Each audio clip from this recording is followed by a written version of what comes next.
Behold, the Lamb of God who takes away the sins of the world.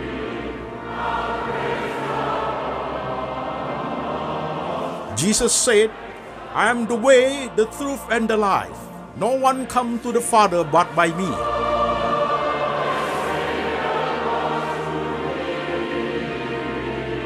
For God so loved this world, so he gave his one and the only Son. Whoever believes in him shall not perish, but have eternal life. Shalom, jemaat sekalian, saya Pendeta Antoni Chang. Salam kepada setiap jemaat, setiap pendengar firman, lewat Lembaga Antoni Chang Ministry Internasional. Tema kita minggu ini adalah hidup menderita, mengapa Tuhan dipersalahkan? Hidup menderita, mengapa Tuhan dipersalahkan? Kontemplasi part 23, bagian ke-23. Firman Tuhan diambil dari 1 Petrus 2 ayat 18 sampai 25. Demikian firman Tuhan.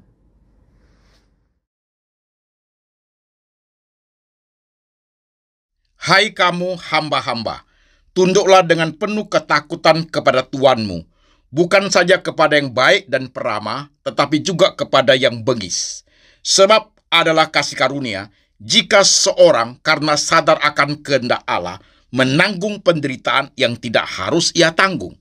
Sebab dapatkah disebut pujian, jika kamu menderita pukulan karena kamu berbuat dosa? Tetapi jika kamu berbuat baik dan karena itu kamu harus menderita, maka itu adalah kasih karunia pada Allah.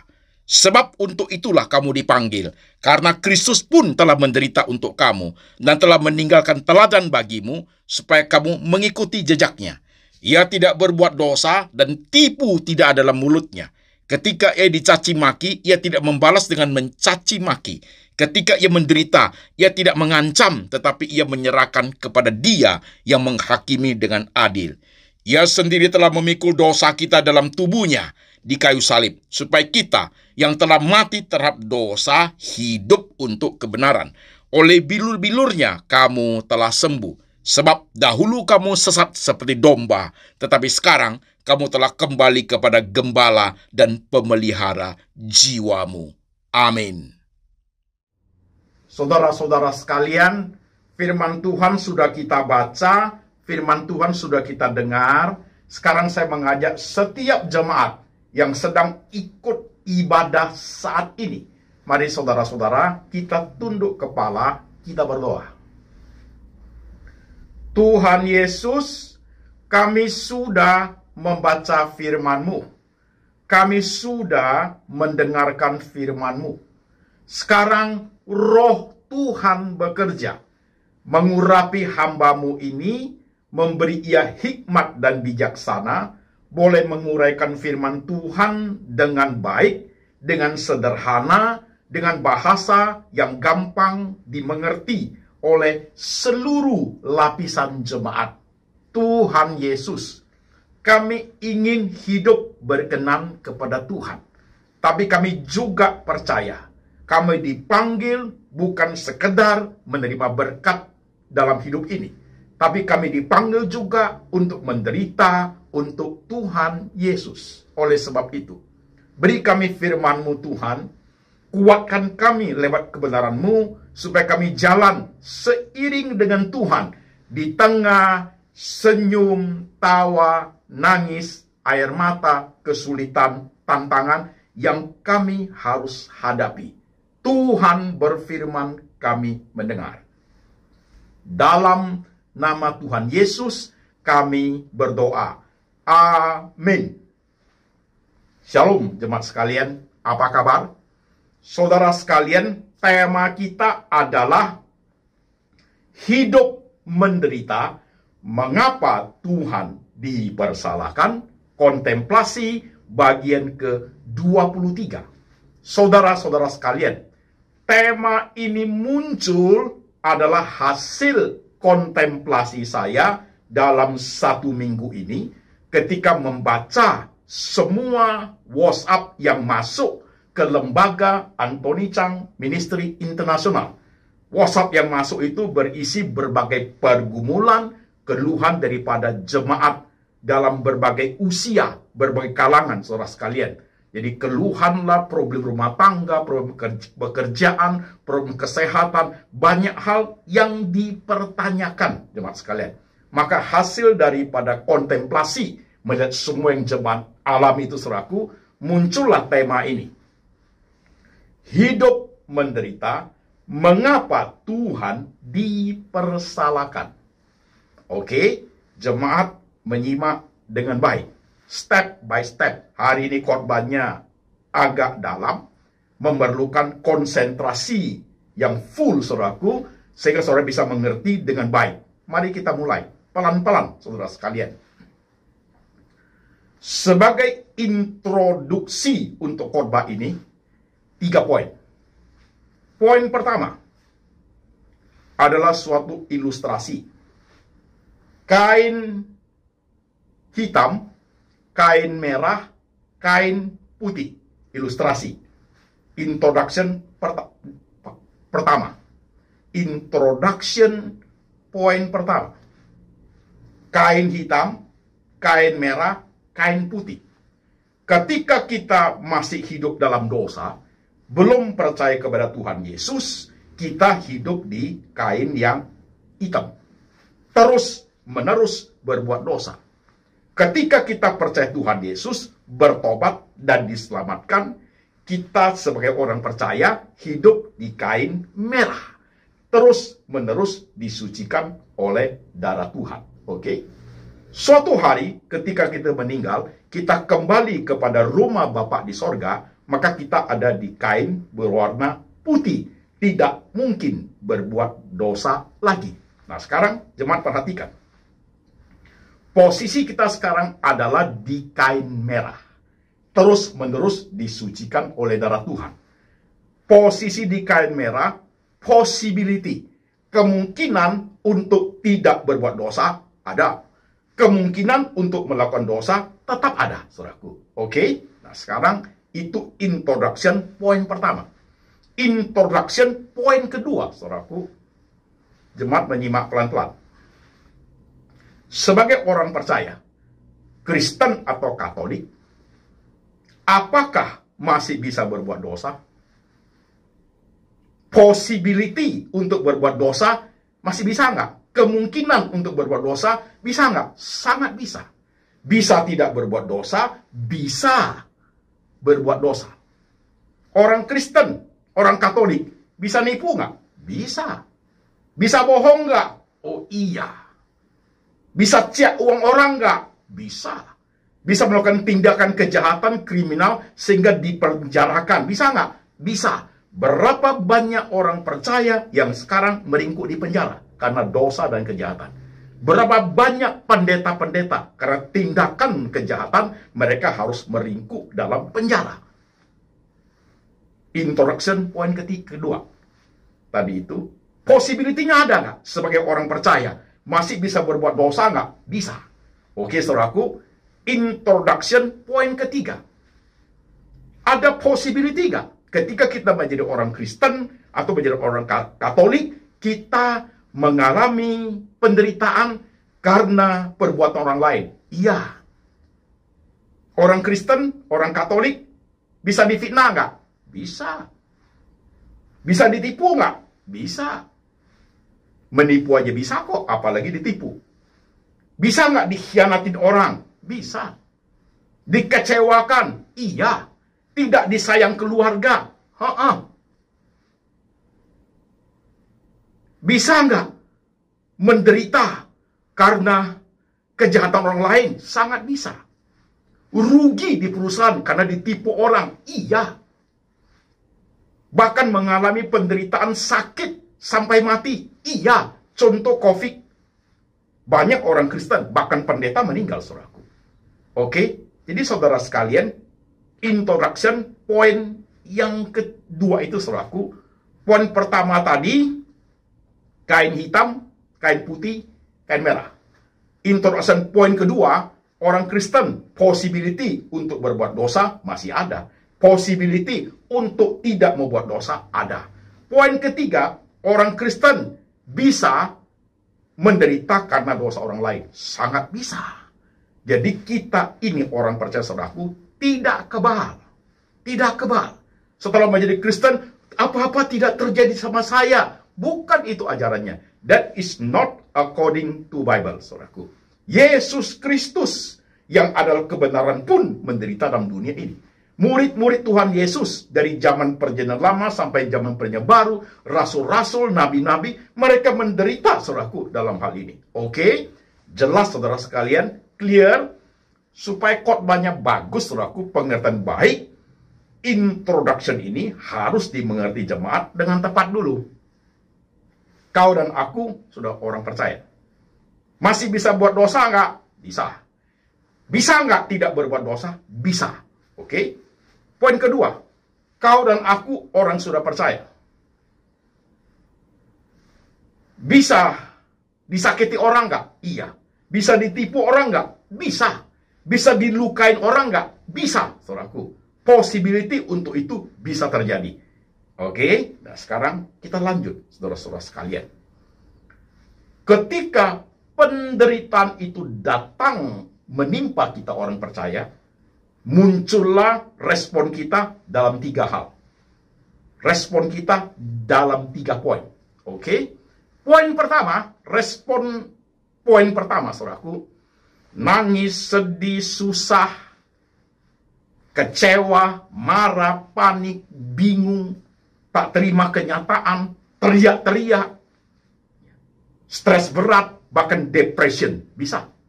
Itu respon yang pertama muncul, saudaraku. Waktu kita mengalami penderitaan, respon pertama muncul, nangis, sedih, susah, teman-temannya lah itu. Saudara-saudara imannya semua. Itu respon pertama. Respon yang kedua muncul pada saat orang Kristen, orang percaya dengan penderitaan, respon kedua adalah menyalahkan keluarga dan orang lain. Ini karena mamaku ini, karena papaku ini, karena mereka tidak perhatikan saya. Ini karena teman usahaku ini. Ini teman ini ngajak usaha ini jadi susah aku. Perusahaan tidak benar, jadi pahit saya. Respon kedua itu menyalahkan keluarga, menyalahkan orang lain. Berikutnya, menyalahkan diri sendiri. Karena saya tidak bijak ini. Karena saya ini menyalahkan diri sendiri. Berikutnya, menyalahkan situasi dan kondisi. Karena keadaan begini, jadi begini nih saya. Jadi saudara ingat ya. Ketika kita hidup menderita, respon pertama, saudaraku, sedih, susah, duka, itu sudah lewat. Respon kedua, menyalahkan keluarga, menyalahkan orang lain. Menyalahkan diri sendiri, dan menyalahkan lingkungan, situasi, kondisi. Oke? Respon ketiga, saudaraku, ujung-ujung ini menyalahkan Tuhan. 3 respon itu muncul pada saat kita menderita. Clear jemaat? Jelas?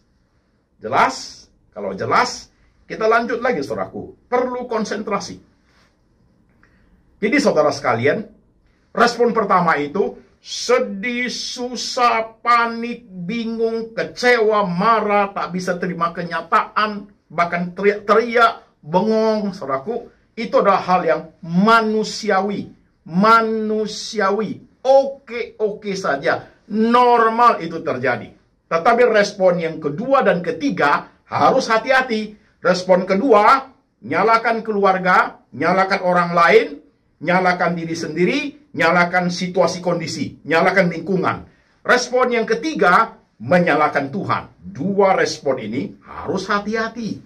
Sebelum kita bertindak lebih jauh untuk menyalahkan orang lain, menyalahkan diri, dan menyalahkan situasi kondisi, bahkan menyalahkan Tuhan, harus berdiam diri untuk melakukan 2 hal dulu.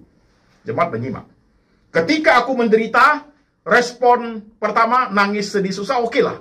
Tetapi ada 2 tindakan yang saya lakukan terlebih dahulu supaya aku jangan sampai menyalahkan Tuhan. Oke? 2 hal itu apa? 1, asking yourself. 2, asking God. Asking yourself itu apa? Coba tanya kepada diri kita sendiri, mengapa saya menderita? Yang kedua, minta asking God, minta kepada Tuhan supaya punya hikmat, bisa melihat mengapa, bisa mengevaluasi mengapa aku menderita. Dua hal itu harus lakukan. Sebelum you salahkan orang lain, sebelum you salahkan keluargamu, sebelum you salahkan dirimu sendiri, sebelum kamu menyalahkan situasi dan kondisi, sebelum kamu menyalahkan Tuhan. Evaluasi dengan dua tindakan. Asking yourself and asking God for wisdom untuk mengevaluasi diri sendiri. Oke jemaat, ini penting nih. Ini penting saudaraku dalam hal ini, karena ini problem kehidupan kita. Ini adalah suatu pendewasaan rohani dalam hidup kita. Ketika kita hidup menderita. Pada saat kita melakukan dua tindakan itu, asking yourself dan asking God for wisdom, maka pada saat kita menderita, muncullah 4 kotak di hadapan kita. 4 kotak. Perhatikan jemaat sekalian, muncullah 4 kotak. Kotak pertama, kita menderita karena dosa dan kesalahan diri kita sendiri. Itu kotak pertama. Kita menderita karena dosa, karena kesalahan diri kita sendiri. Tadi di kitab 1 Petrus itu kita baca, kalau kamu menderita karena kamu berbuat kejahatan, itu adalah suatu hukuman. Itu adalah suatu hukuman, saudaraku. Jadi, kotak pertama, kita menderita karena dosa kita sendiri, karena kesalahan diri kita sendiri. Nah, ini evaluasi, saudaraku. Tuhan, saudara melakukan tindakan yang tidak benar. Uang yang Tuhan kasih, saudara dagang kepada bicara bisnis yang tidak benar. Itu tindakan dosa. Akhirnya sudah menderita. Pahit. Saudara menderita karena tindakan kejahatan saudara. Saudara menderita karena saudara menipu. Saudaraku, yang meringkuk dalam penjara. Saudara menderita karena saudara mencuri. Ya saudara dihukum. Saudara menderita karena saudara tidak setia kepada keluarga, kepada istri, kepada suami, ya saudara akan menderita karena dosa kita sendiri. Jadi ingat saudaraku ya, itu baru kotak pertama. Jadi ada bagian di mana kita menderita because karena kesalahan kita sendiri, karena dosa kita sendiri, dan ini contohnya sangat banyak, sangat banyak. Saya berhenti di poin 1 ini dulu. Coba lihat cepat, lihat dirimu masing-masing. Jadi jangan buru-buru menyalahkan orang lain. Jangan buru-buru menyalahkan Tuhan. Stop dulu, itu tunda dulu. Evaluasi diri dulu. Harus jujur, transparan di hadapan Tuhan. Coram Deo, artinya in front of God, di hadapan Tuhan. Karena kamukah, karena kesalahanmu kah, karena dosamu kah, maka kamu menderita. Oke? Evaluasi dengan pelan, saudaraku. Sekarang kotak kedua. Kamu menderita, kita menderita karena dosa dan kesalahan orang lain. Itu ada jemaat sekalian. Ada. Orang menipu kamu, ya kamu menderita. Pahit. Orang memfitnah kamu, orang mengkhianati kamu, ya kamu menderita, men. Menderita. Karena dosa orang lain. Saya ambil contoh yang ilustrasi, saudaraku ya. Ada orang di tol, waktu dia bawa mobil dalam kecepatan yang tinggi, dan dia lalai. Mungkin dalam keadaan mabuk, saudaraku. Dan kita juga di dalam tol, ada di belakang mobil itu, saudaraku. Kita mengikuti belakang mobil orang itu. Dan terjadi karena dia dengan kecepatan fatal, terjadi kecelakaan. Itu kesalahan, itu dosa orang lain, mungkin pada saat mabuk, saudaraku. Karena kecelakaan terjadi, kita ikut menderita. Karena terjadi tabrakan beruntun. Itu bisa, saudaraku. Bukan karena dosa kita, bukan karena kesalahan kita, tapi karena kesalahan orang lain. Karena kejahatan orang lain. Karena dosa orang lain, kita menderita. Sangat bisa. Sangat bisa. Ini penting, saudaraku, memahami ini. Oke? Jelas? Karena dosa dan kesalahan orang lain. Jelas? Kotak ketiga. Kita menderita karena natural disaster. Kita menderita karena bencana alam. Karena bencana alam, saudaraku. Bencana alam itu bisa terjadi volcano exploded, gunung berapi, tsunami, saudaraku. Mungkin juga bisa melibatkan dosa dan kesalahan orang lain. Tetapi yang pure itu, yang benar-benar murni natural disaster itu ada. Ada. Seperti COVID. COVID bisa karena natural disaster, bencana alam, bisa juga karena ada ikut campur dosa dan kejahatan manusia. Bisa, saudaraku. Tetapi ingat, ketika kita menderita karena natural disaster, karena bencana alam, tidak kita sendiri yang mengalaminya. Satu kelompok besar, atau kelompok sangat besar. Kalau COVID itu hampir seluruh dunia, saudaraku. Jadi bukan hanya kita sendiri yang mengalami, saudara sekalian. Bukan. Itu adalah bencana alam bisa menyebabkan manusia itu menderita. Termasuk yang belum percaya Tuhan Yesus.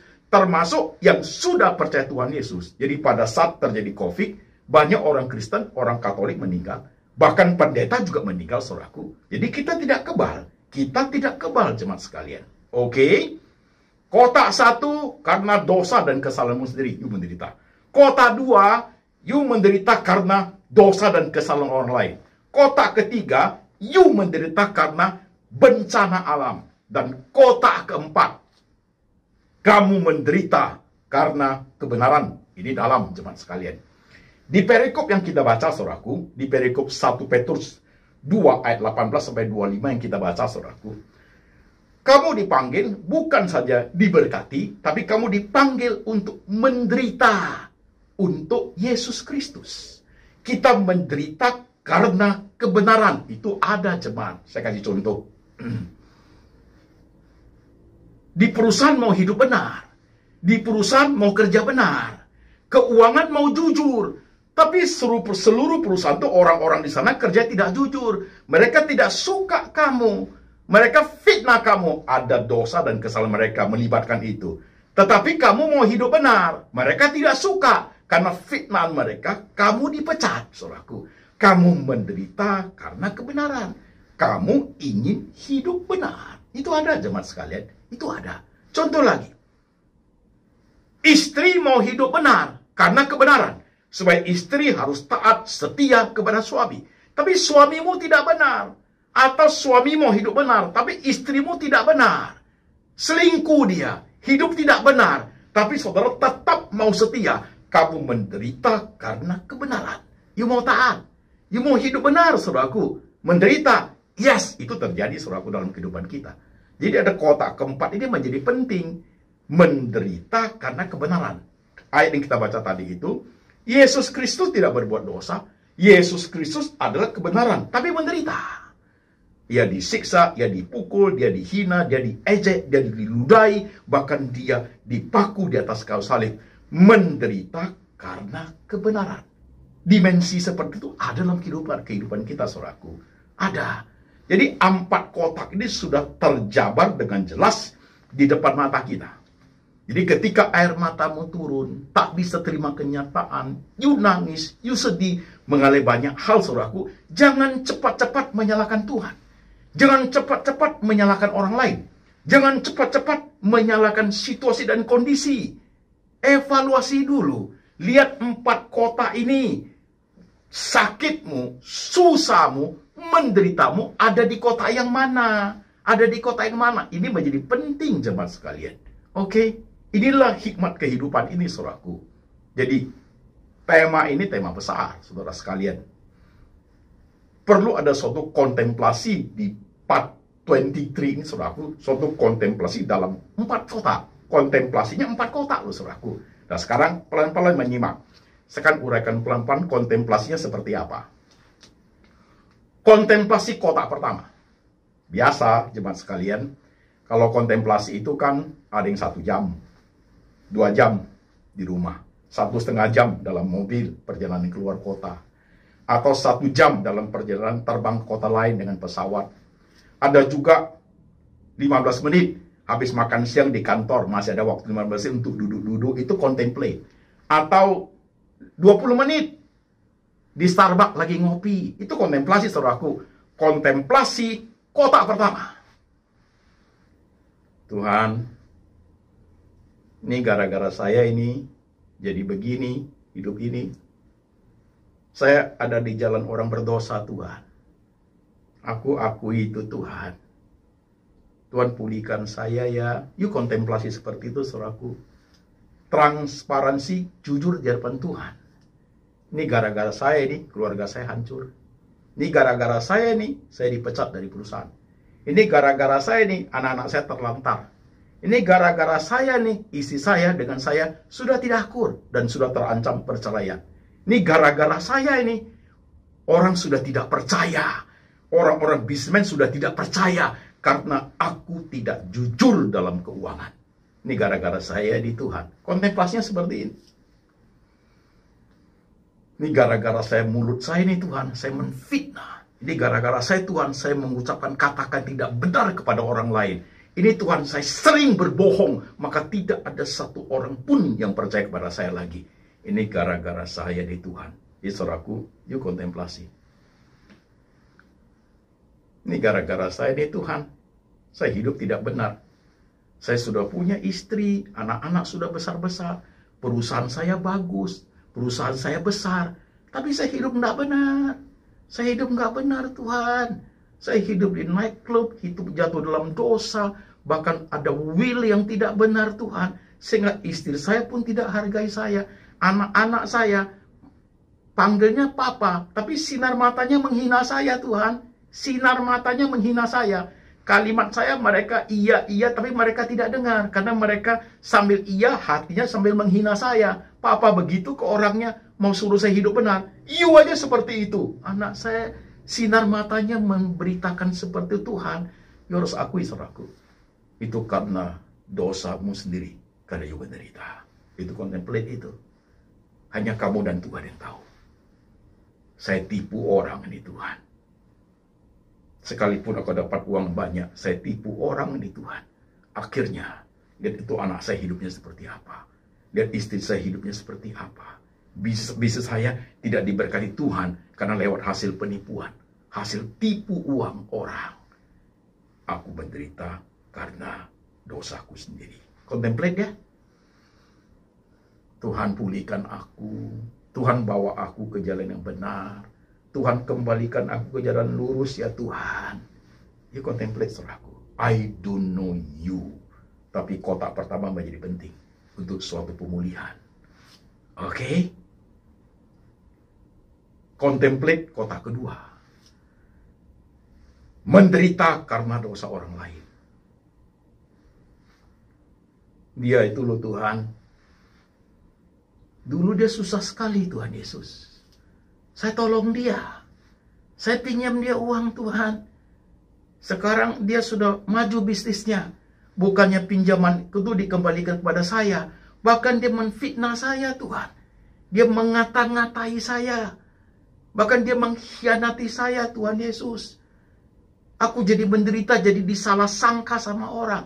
Kamu menderita karena dosa dan kesalahan orang lain. Ya, Tuhan, saya harus buat apa? Mata ganti mata, gigi ganti gigi, itu perjanjian lama, saudaraku. Tuhan adalah hakim. Tadi di 1 Petrus ngomongnya apa? Ia dicaci, tidak balas mencaci. Ia disiksa, tidak balas menyiksa. Ia diludahi, tidak balas meludahi. Tapi dia menyerahkan kepada Allah yang adalah hakim. Tuhan yang tahu semua itu, saudaraku. Bukan gigi ganti gigi, mata ganti mata. Bukan, saudaraku. Tetapi menyerahkan kepada Allah yang adalah hakim. Dan Allah yang adalah hakim itu juga bisa menggunakan pengadilan dalam dunia ini, saudaraku, untuk membela hidup kita. Aku menderita Tuhan karena dosa orang lain. Itu banyak, saudaraku. Itu banyak sekali. Sama-sama kerja, Pak Pendeta, gitu. Dalam bisnis kongsian, gitu. Dia ciak uang saya loh, Pak Pendeta. Dengan cara tipu muslihat dia. Sampai saya pilot, sampai saya harus membayar hutang, sampai saya harus meringkuk dalam penjara karena dianggap buat kejahatan. Tapi itu semua adalah cara kerja orang-orang tertentu, cara kerja orang-orang seperti Tuhan begitu licik, begitu culas sehingga membuat aku menjadi rugi dan aku menjadi orang yang tertuduh. Padahal sama-sama percaya Tuhan Yesus, loh, Pak Pendeta. Kenapa dia seperti itu, Pak? Nah, orang-orang seperti itu, saudaraku, mereka itu karena dosa orang lain kamu menderita. Ya. Harus dibalas dengan gigi ganti gigi, mata ganti mata. No. Tidak penting, saudaraku. Tapi Tuhan, waktu saya lihat hidup dia, kan dia orang jahat. Dia tipu saya. Tapi saya melihat sekarang hidupnya makin baik, Tuhan. Usahanya makin maju. Dan hidupnya sehat, keluarganya oke semua. Bisa timbul dalam hatimu, kok Tuhan tidak hukum dia? Kok Tuhan pelihara dia? Kok masih sehat-sehat dia, Tuhan? Padahal dia melakukan tindak kejahatan kepada saya. Kok aku yang menderita? Tunggu sebentar. Masih ingat Mazmur 73? Mazmur Asaf. Daud bergumul sama. Daud mengatakan, aku hidup suci, tanda tak bersalah. Tetapi kenapa aku kena tulah? Lihat itu orang fasik, Tuhan. Orang fasik yang menyakiti, menghina, mengejek aku. Mereka hidupnya enak. Mereka hidupnya diberkati. Gemuk-gemuk mereka. Hidupnya senang mereka, Tuhan. Kenapa aku kena tulah? Padahal hidupku benar. Why, Tuhan? Daud juga bergumul sama seperti saudara. Kenapa orang yang saya tolong udah fitnah saya, sekarang Tuhan tidak hukum, malah tambah senang hidupnya. Maka malah menjadi pelayan Tuhan yang terkenal. Kenapa Tuhan Yesus? Dalam pergumulan Daud seperti itu di Mazmur Asaf itu. Mazmur 73. Sampai berapa ayat ke bawahnya itu Tuhan berikan dia penjelasan. Ngerti Daudnya. Sesungguhnya engkau menempatkan orang-orang demikian itu di jalan yang licin. Jalan licin itu. Sebentar lagi mereka akan tergelincir. Mereka hidup dalam kefasikan. Mereka hidup dalam keserakahan. Mereka hidup dalam kelicikan. Itu ada tanggal mainnya, saudaraku. Ada tanggal mainnya. Tuhan punya mata. Tuhan adalah hakim. Mungkin pada saat ini mereka mengalami semua yang disebut berkat. Dari hasil kejahatan. Dari hasil kelicikan. Itu adalah tempat yang licin yang Tuhan sediakan buat mereka. Suatu hari, tunggu tanggal mainnya pasti terpeleset. Karena kejahatan dan dosa dan pelanggaran mereka. Jadi kita tidak perlu menghakimi, kita tidak perlu mengatur-ngatur Tuhan. Tuhan yang bertindak terhadap mereka. Tuhan yang menjadi hakim antara kita dengan mereka. Jadi nggak usah, kok dia malah tambah enak ya. Saudara, tanpa kita sadari, ketika kita berpikir seperti itu, kalimat kita, di balik kalimat itu, kita berlebih-lebih. Kita seolah kalimatnya itu, kok kamu tidak hukum? Kok seperti ini? Itu menyalahkan Tuhan, saudaraku. Hati-hati, itu urusannya Tuhan. Urusannya kamu hidup benar, karena you mau hidup benar, hidup suci, saudaraku, menderita karena kebenaran. No problem. Ada tanggal mainnya Tuhan dalam hal ini. Oke? Jadi jemaat sekalian, waktu kontemplasi itu, Tuhan, ajar saya 4 kota ini, di kota bagian mana saya mengalami penderitaan, karena kota yang mana. Ajarku memahami dengan baik. Evaluasi diri, koreksi diri, dan ujung-ujungnya, kamu pasti tidak berani menyalahkan Tuhan. Tidak berani, saudaraku. Tapi kalau tidak dilengkapi dengan khotbah seperti ini, dikit-dikit aja sudah Tuhan yang salah. Dikit-dikit saja, kok tidak jaga saya? Dikit-dikit saja, saya kan sudah percaya. Hidupku bukan aku lagi, tapi Tuhan punya. Kok nggak jaga? Padahal pendeta saya ngajar, Pak Pendeta. Ngajar apa? Kalau kamu angkat tangan, Tuhan akan turun tangan. Saya sudah angkat tangan saya, Tuhan belum turun tangan. Kok begitu? Kok cuekin saya? Hati-hati you ngomongnya. Itu berarti you sudah blaming God. Jangan mengatur Tuhan. Jangan mengatur Tuhan. Udah salah, masih mau atur Tuhan. Udah salah, ikut aja. Ikut arusnya Tuhan. Ikut timingnya Tuhan. Mau berapa lama Pak Pendeta? I don't know. Hanya Tuhan yang tahu. Kita dalam posisi sudah salah, masih mau ngatur Tuhan. Saya sudah bertobat. Lah, kok nggak berkati saya sekarang? Oh, mau ngatur. Jalani aja dulu. I don't know how long. Posisi sudah salah, hidup yang benar. Biar Tuhan melihat dengan baik. Karena Tuhan punya hikmat, timing Tuhan yang paling tepat, Tuhan paling bijak dalam mengatur semua kehidupan orang percaya. Oke? Penting loh jemaat. Bawa firman ini pulang. Kontemplasi dalam hidup ini. 4 kota itu. Saya nggak tahu saudara ada di kota yang mana. Dan saya tahu, untuk diri saya sendiri, saya tahu saya ada di kota-kota yang mana. Dan saya mengevaluasi diri saya, saudaraku. Menderita karena kebenaran. Kamu dipanggil bukan saja diberkati, tapi juga dipanggil menderita untuk Dia. Ada loh di Perjanjian Baru, rasul-rasul itu bersuka cita karena boleh menderita untuk Yesus. Ada loh. Dan Yesus juga mengatakan, dunia membenci aku karena engkau adalah murid-muridku, maka dunia pun akan membenci engkau. Yes, menderita karena kebenaran. Itu suatu hal yang wajar, suatu hal yang oke-oke saja bagi orang Kristen. Itu adalah suatu panggilan ilahi, menderita karena kehendak Tuhan. Will you? Dengarkan khotbah ini. Dengar 4 kali, dengar 5 kali khotbah ini. Uraikan satu-satu poin dengan baik, saudaraku. Lihat dirimu masing-masing seperti bercermin, saudaraku. Jangan salahkan istri, jangan salahkan suami, jangan salahkan orang lain, jangan salahkan Tuhan. Teliti, jujur sejujur-jujurnya. Maka disitulah terjadi pemulihan dalam hidup, saudaraku. Kesadaran menjadi penuh dan konsentrasi menjadi oke. Maka mata rohani akan terbuka untuk melihat kebesaran Tuhan dalam semua realita penderitaan yang kita hadapi. Oke, saudaraku, tema yang susah sih. Kalau kamu berkata, aku nggak peduli lah Pak, Tuhan begitu pada saya nggak mau ke gereja lagi. Silakan, nggak usah datang. Saya nggak peduli lah Pak Pendeta, hidup ini kok susah. Tuhan kok nggak peduli saya, kok begini Tuhan Yesus. Saya nggak mau doa lagi lah. Saya nggak mau kasih persembahan ke gereja. Nggak usah kasih, nggak usah, saudaraku. Tuhan juga tidak butuh orang seperti itu. Pak Pendeta, dulu saya kasih gereja ini memberi persembahan ini ikut bangun gereja. Kok sekarang saya susah? Kenapa Tuhan begini? Sudah nggak usah kasih.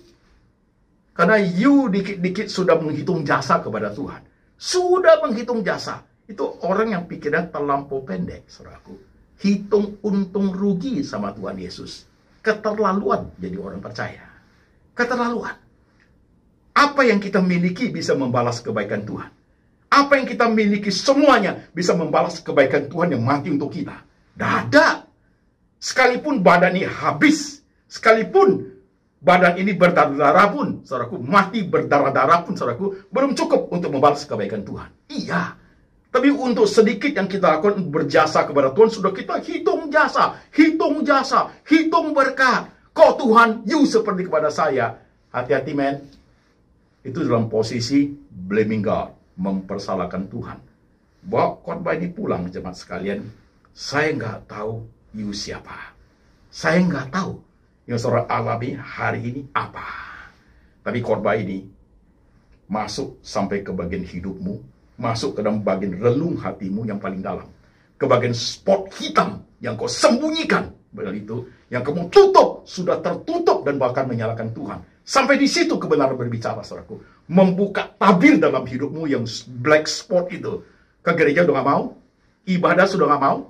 Doa sudah gak mau. Karena apa? Tanpa saudara sadari, saudara sudah blaming God, menyalahkan Tuhan. Kenapa hidup saya begini? Kok kamu begini sama saya, Tuhan? Hati-hati, berkokok terus. Hati-hati jemaat sekalian. Oke? Bawa firman ini pulang. Evaluasi diri dengan baik. Lakukan kontemplasi. Dengan tekun 4 kota itu, maka akan terjadi pemulihan dalam kehidupan saudaraku. Tidak terjadi serta-merta itu. Ada suatu keberanian untuk membayar harga di dalamnya. Mengevaluasi dengan baik dan memahami setiap bagian air matamu yang diturunkan. Memahami setiap bagian penderitaan yang kamu alami. Memahami setiap bagian penderitaan yang kamu alami karena kebenaran. Memahami setiap bagian you menderita karena dosa dan kejahatan orang lain. Baik jemaat, mari kita tunduk kepala. Saudara-saudara sekalian, lihat dirimu masing-masing. Perhatikan dengan baik. I don't know you, tapi Tuhan tahu kamu. I don't know air matamu. Saya tidak tahu you punya penderitaan, tapi Tuhan paling tahu apa yang kamu alami hari ini. Air matamu, kesedihanmu, teriakanmu, keluh kesahmu, stresmu, rasa panikmu, bahkan depresimu yang kamu alami karena kamu menderita. Tuhan tahu sedalam-dalamnya. Oleh sebab itu, koreksilah diri kita masing-masing. Pahamilah hidup ini. Jalanilah, dengarkanlah khotbah dengan baik. Lakonkan firman Tuhan ini. Maka kau melihat kebesaran, keagungan Tuhan untuk memperbaharui kerohanianmu. Jemaat tunduk kepala dan berdoa. Tuhan Yesus, Kau yang melihat setiap kami yang tertunduk. Di tengah semua realita kehidupan, penderitaan kami alami. Apakah itu karena dosa kami sendiri? Kesalahan kami sendirikah? Atau itu karena dosa orang lain? Kesalahan orang lainkah? Atau itu karena bencana alamkah? Atau kami menderita karena kebenarankah? Ajar kami Tuhan memahami satu persatu dengan tepat dan benar, sesuai dengan kebenaran yang Kau ajar kepada kami ya Tuhan. Jika kami menderita karena kami membuat dosa, kami terima hukuman itu. Jika kami menderita karena kebenaran, itulah kasih karunia dari Tuhan Yesus. Berkati setiap jemaat-Mu ya Tuhan, di tengah air mata yang tak tertahankan, di tengah keluh kesah, di tengah gundah gulana hati, di tengah hal-hal yang masih banyak pertanyaan, mengapa harus menderita? Biarkan khotbah ini Tuhan, firman Tuhan hari ini, memberikan pencerahan buat setiap umat-Mu. Letakkan tangan-Mu di kepala mereka Tuhan. Letakkan tangan-Mu di hati mereka Tuhan Yesus. Perbaharui, teguhkan, mantapkan perjalanan rohani mereka ya Tuhan. Beri pendewasaan iman ya Tuhan Yesus. Dan biarlah berkat ini turun atas jemaat. Kasih dari Bapa dari surga turun atas jemaat. Yesus Kristus, gembala yang baik, pemelihara jiwa jemaat. Dan Tuhan Roh Kudus senantiasa mengingatkan akan kebenaran, hidup seturut dengan firman, diperbaharui oleh firman, sampai selama-lamanya, sampai Tuhan datang kembali, menjemput setiap orang percaya. Dalam nama Tuhan Yesus. Amin.